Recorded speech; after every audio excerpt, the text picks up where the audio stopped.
ગુજરાતમાં આજે કમોસમી વરસાદની આગાહી કરવામાં આવી છે। હવામાન શાસ્ત્રી અંબાલાલ પટેલે આગાહી કરી છે। સૌરાષ્ટ્ર, ઉત્તર અને મધ્ય ગુજરાતમાં વરસાદની આગાહી છે, તો અમદાવાદ અને ગાંધીનગરમાં પણ વરસાદ પડી શકે છે। ગાજવીજ અને પવનથી તેજ ગતિ સાથે વરસાદ પડશે। 15મી એપ્રિલ સુધીમાં તીવ્ર ગરમી પડવાની પણ આગાહી છે।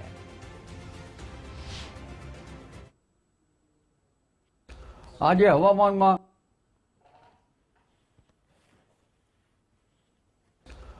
હવામાનમાં એક વાદળનો મોટો જથ્થો લગભગ ઉત્તર ભારતના ભાગોમાં આવી ગયેલ છે અને ઉત્તર ભારતના ભાગોમાં કરા સાથે વરસાદ થવાની શક્યતા છે।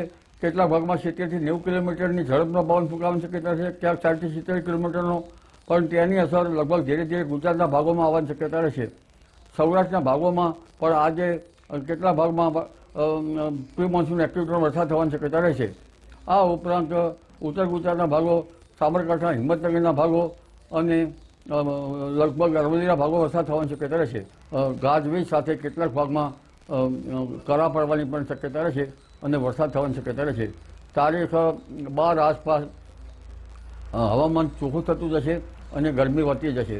15મી એપ્રિલ સુધીમાં ગરમીનો આંક ઊંચો થતો જશે અને ધીરે ધીરે મહત્તમ ઉષ્ણતામાન 42-43 ડિગ્રી સેલ્સિયસ જેવું થઈ જવાની શક્યતા રહેશે।